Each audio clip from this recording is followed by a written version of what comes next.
Ini adalah episode ketiga. Pada 2 episode sebelumnya, kita sudah menjawab 3 dari 10 argumen yang selama ini membuat kita yakin bahwa bumi berbentuk bola.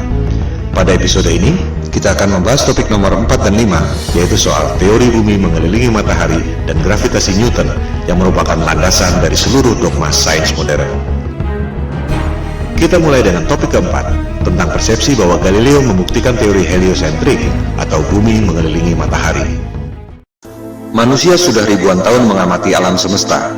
Apa yang mereka lihat adalah sama dengan apa yang kita lihat saat ini jika otak kita tidak dijejali dengan berbagai propaganda sebelumnya.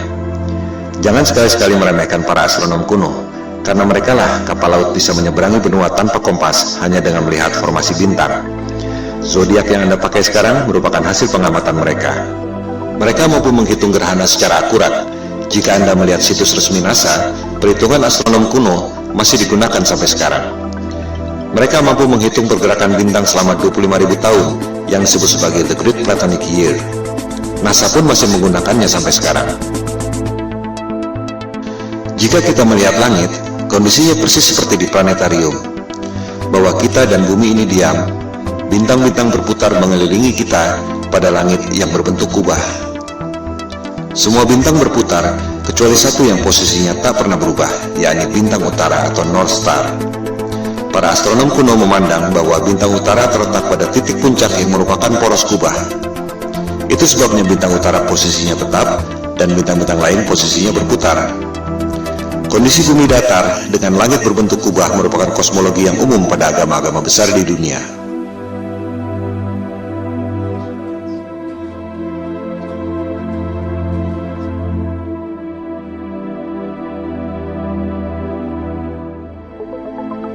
Yang tak banyak diketahui orang adalah peta standar dunia sebelum berdirinya NASA tahun 1958 adalah peta bumi datar.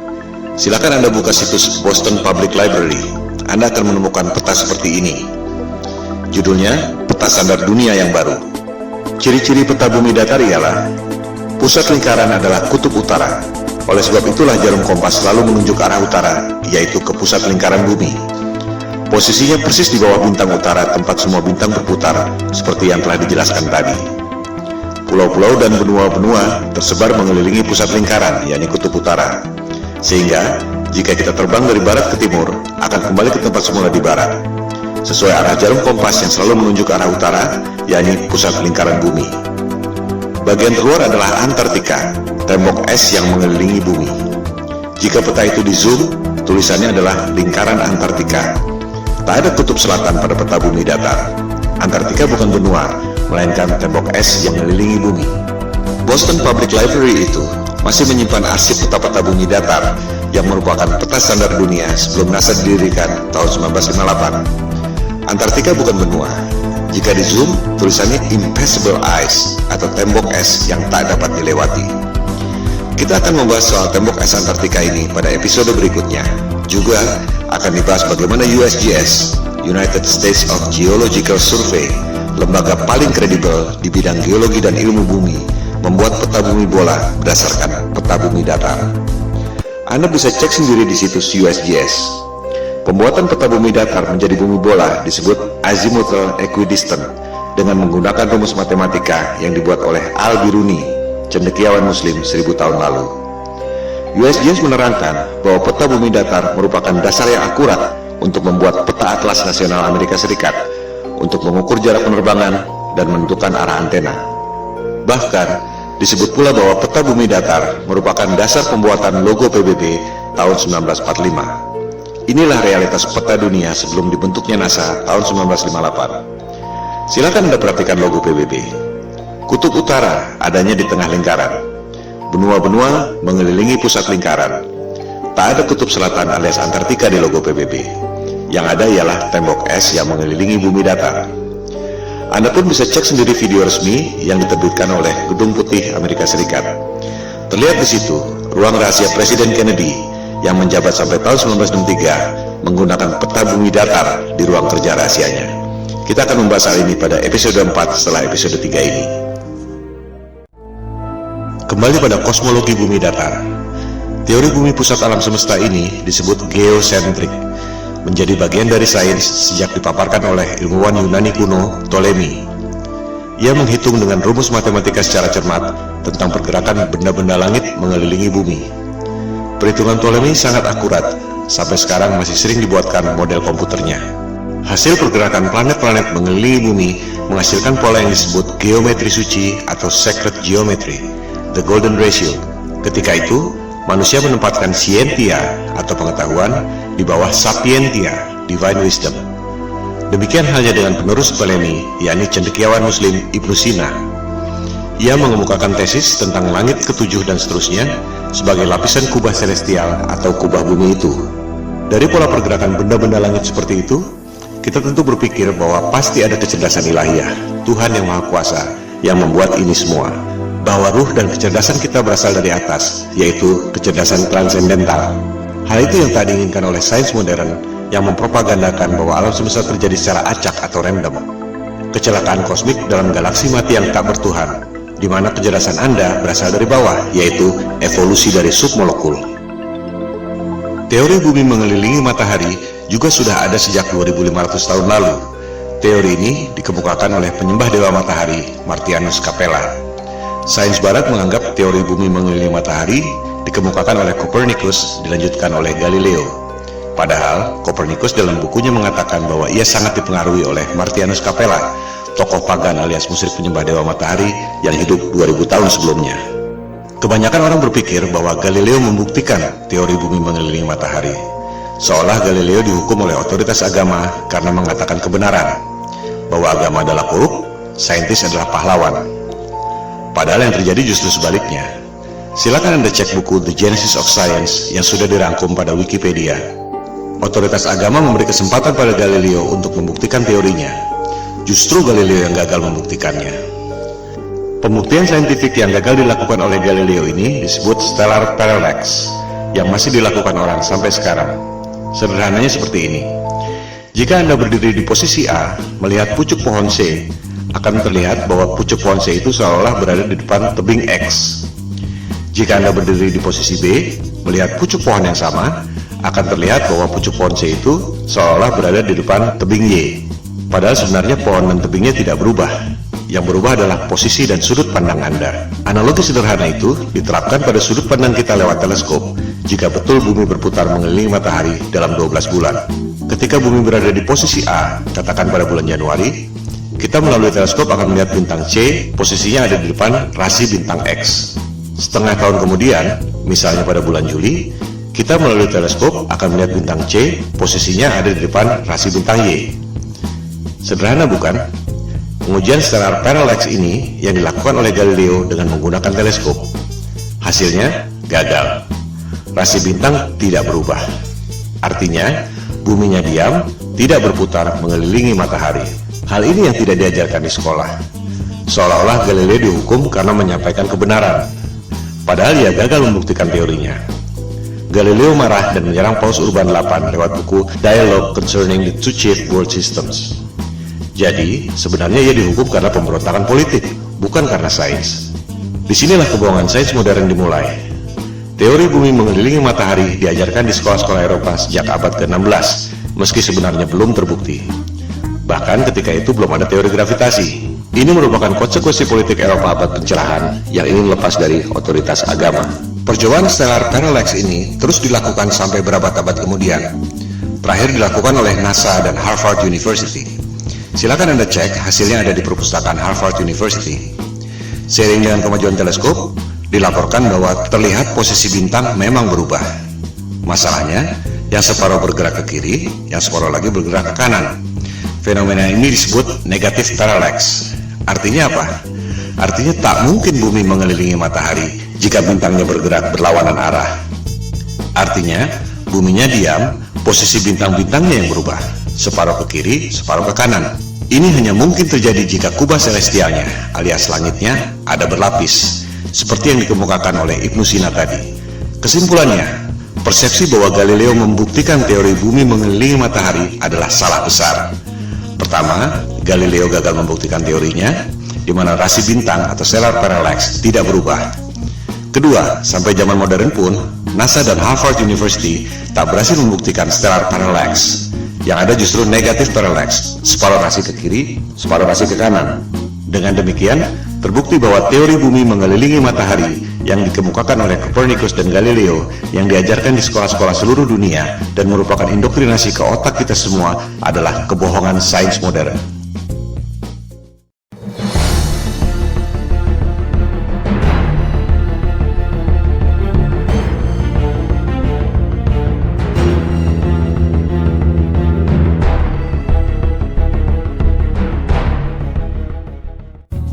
Teori gravitasi adalah fondasi utama yang merasionalkan teori bumi bola mengelilingi matahari.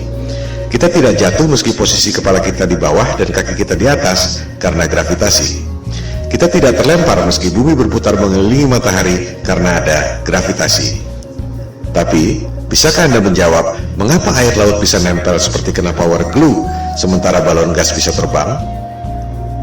Bisakah Anda menjawab apa yang membuat matahari punya gravitasi sehingga mampu menarik planet-planet mengelilinginya? Kalau Anda bisa menjawab, silakan ajukan ke Komite Nobel. Sebab Einstein pun sudah berusaha menjawabnya dengan teori relativitas dan ia tak dapat hadiah Nobel untuk itu. Kebanyakan orang tak menyadari bahwa gravitasi Newton dan juga relativitas Einstein adalah teori, bukan fakta. Mari kita buktikan. Newton mengemukakan teori gravitasi tahun 1678 untuk merasionalkan teori bumi mengelilingi matahari yang terakhir dikemukakan oleh Galileo tahun 1615. Ketika itu, orang baru tahu ada medan magnet bumi lewat buku yang ditulis oleh William Gilbert berjudul The Magnet. Yang dimaksud The Magnet di sini adalah medan magnet bumi yang membuat jarum kompas selalu menunjuk ke arah utara. Gilbert mengatakan bahwa bumi ini seperti medan magnet raksasa. Lewat legenda apel jatuh ke kepala Newton, ia berasumsi dan berteori bahwa benda jatuh karena gaya tarik bumi. Persis seperti medan magnet membuat jarum kompas menunjuk arah utara. Padahal, jika kita ganti jarum kompas dengan kayu, maka medan magnet bumi tak dapat menariknya. Dari situ, untuk mendukung teori bumi mengelilingi matahari, Newton berasumsi dan berteori bahwa planet-planet mengelilingi matahari karena gravitasi. Ia pun membuat rumus gravitasi yang terkenal itu. Rumusnya memang benar, menghitung massa dua buah benda, jarak, dan gayanya. Tapi itu tidak membuktikan bahwa bumi punya gaya tarik. Silakan Anda cek, Newton tak dapat membuktikan mengapa apel jatuh ke kepalanya secara vertikal, tapi bumi terkena gravitasi matahari, berputar keliling-keliling, tak ada habisnya. Sebuah fenomena bisa dijelaskan lewat penjelasan saintifik yang berbeda. Mari kita ambil beberapa contoh. 1. Fenomena elektron berputar mengelilingi inti atom. Apa penyebabnya? Newton akan menjawab gravitasi, persis seperti bumi mengelilingi matahari. Betul? Jelas salah. Niels Bohr, ilmuwan penemu kuantum leap dalam atom, mengatakan bahwa itu disebabkan oleh elektromagnetik, bukan gravitasi. Tak ada gravitasi pada atom. Rumus gravitasi Newton sama sekali tak bisa diterapkan untuk menghitung pergerakan atom. Di sini letak inti masalahnya. Ketika Newton hidup, ia tak tahu ada elektromagnetik. Oleh sebab itu ia berasumsi bahwa planet mengelilingi matahari karena gravitasi. Contoh kedua, fenomena matahari dan bulan berjalan pada porosnya. Apa penyebabnya? Newton akan menjawab gravitasi. Memang itu tujuan ia mengemukakan teori gravitasi. Nikola Tesla akan menjawab elektromagnetik. Persis seperti elektron berputar mengelilingi inti atom, suatu hal yang belum diketahui Newton selama hidupnya. Tesla dapat menciptakan semua temuan-temuan yang dahsyat itu yang telah dipaparkan pada episode sebelumnya karena menganggap bumi ini bukan planet yang mengelilingi matahari. Bumi adalah pusat alam semesta yang memiliki energi dahsyat, termasuk menggerakkan matahari, bulan, dan bintang-bintang pada kubah celestial. Ia pun mengatakan matahari dan bulan digerakkan secara wireless oleh medan elektromagnetik yang ada di ether. Lebih jauh lagi, ia mengatakan bahwa kubah bumi atau kubah celestial itu terangkat karena medan elektromagnetik. The only force you need to counter is the electromagnetic force, not gravity. Kata-katanya adalah the only force. Bahasa terangnya, gravitasi adalah ilusi. Tesla pun mengatakan bahwa bintang-bintang menempel pada kubah celestial atau the firmament, bahasa Alkitab Taurat, terjemahan King James. Contoh kasus ketiga, fenomena besi tenggelam dan gabus terapung di air.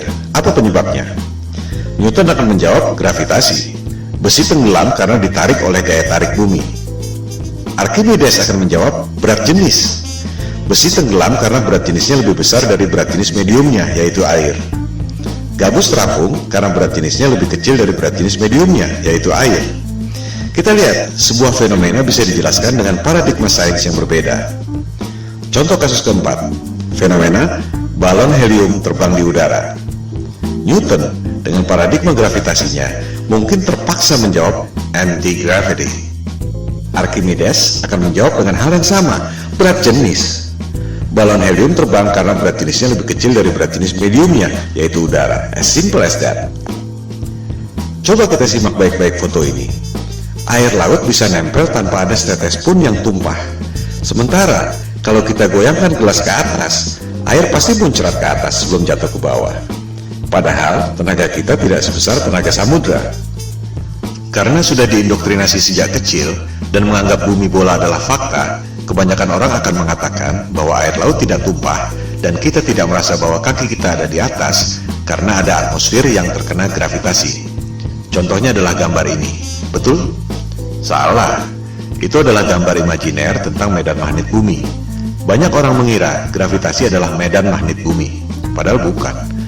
Seperti dilihat pada gambar itu, ada jarum kompasnya. Artinya, itu adalah medan magnet bumi yang membuat kompas menunjuk arah utara, bukan gravitasi yang mampu menarik orang ataupun gajah. Gambar tentang gravitasi adalah seperti ini. Di situ tulisannya, gravitasi membuat semua yang ada di bumi ini stabil. Apakah itu gambar ilmiah? Jelas bukan. Kita juga bisa membuat gambar bumi berbentuk kotak, atau bisa juga kita bikin bumi berbentuk trapesium dengan klaim yang sama. Itu semua adalah gambar imajiner. Coba kita perhatikan gambar ilustrasi gravitasi bumi itu. Apa yang janggal? Kita bandingkan dengan gambar medan magnetik bumi sebelumnya. Di gambar kanan itu, kita lihat ada kutub positif, ada kutub negatif. Ada gaya tarik, dan ada gaya tolak. Sama seperti gambar besi magnet. Ada gaya tarik, ada gaya tolak. Ini adalah hukum kekekalan energi. Energi tak dapat diciptakan dan tak dapat dimusnahkan. Hanya bisa berubah bentuk. Contohnya, orang niup balon. Jika balonnya mengembang, pasti paru-paru yang niup itu mengempis. Tak mungkin ada balon mengembang terus jika tak ada energi lain yang mengempis. Inilah hukum kekekalan energi. Nah, itu teori gravitasi, ada gaya tarik bumi, tapi tak ada gaya tolak. Di mana logikanya? Ini bertentangan dengan hukum kekekalan energi. Sekali lagi, gambar-gambar pendidikan yang canggih-canggih itu adalah gambar imajiner. Tergantung asumsi orang yang membuatnya, bukan berarti bahwa itu fakta. Newton tak dapat menjelaskan mengapa bumi bisa punya gaya tarik. Yang bisa menjawab itu adalah Einstein tahun 1905. Dia bilang, gravitasi terjadi karena massa yang besar seperti bulan, bumi, matahari membuat ruang dan waktu melengkung. Wow, sungguh ide yang brilian yang tak terpikirkan dalam imajinasi saintis manapun di dunia. Itu yang membuat Einstein seorang jenius yang lain dari yang lain. Sebuah teori yang sangat indah. Pertanyaannya, apakah teori itu betul? Itu cuma teori yang ada dalam tulisan dan gambar, tak pernah ada di alam nyata. Contohnya ini, orang mencoba menjelaskan teori relativitas Einstein, bagaimana ruang dan waktu melengkung, menciptakan gravitasi yang membuat planet-planet mengelilingi matahari.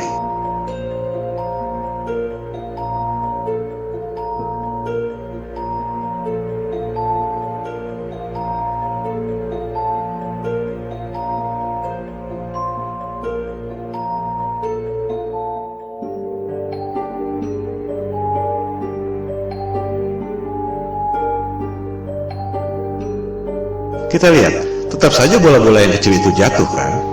Tak mungkin ada benda berputar-putar terus selama ribuan tahun. Ini semua adalah teori ilusi, dan orang sedunia terpesona dengan pertunjukan sulap itu. I hate to say this, but there's no such thing as the force of gravity. What? I wish I didn't know that. Sorry, say that again, Marcus. There's no such thing as the force of gravity. Well, explain that. I can explain it with some maggots. That's why it took Einstein to realise, it took a genius to realise that there is no force, but all that's happening is the Earth is moving in a straight line, but of course a straight line, or the shortest distance between 2 points, in a kind of curved thing like this, is a circle. It's a circle. Sort of like using psychedelic drugs, say. Gravitasi adalah ilusi, yang nyata adalah elektromagnetik dan berat jenis. Mari kita buktikan.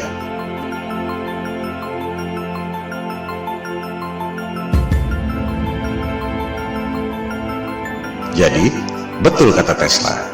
Satu-satunya gaya yang harus kita hadapi adalah elektromagnetik, bukan gravitasi. Elektromagnetik bisa kita buktikan lewat benda-benda nyata, bukan cuma gambar-gambar konsep imajiner seperti gravitasi. Huge alternating electric current. On top is a 1 kilogram aluminium plate. So we hear this noise. What's that noise? It's the vibration of the plate because it's vibrating at 2 times the frequency of this one. Whoa!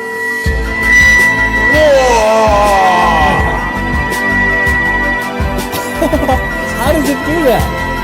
To find out, I've come to the place where it all started, the Royal Institution in London.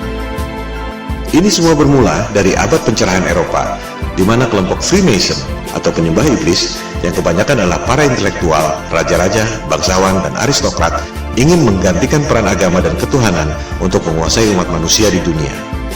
Mereka tidak melakukannya dengan tentara seperti Genghis Khan atau Alexander yang Agung. Kaum Freemason melakukannya lewat intelektual, propaganda, dan mind control. Bermula dari teori bumi mengelilingi matahari. Supaya kelihatan masuk akal, dibuatlah teori gravitasi.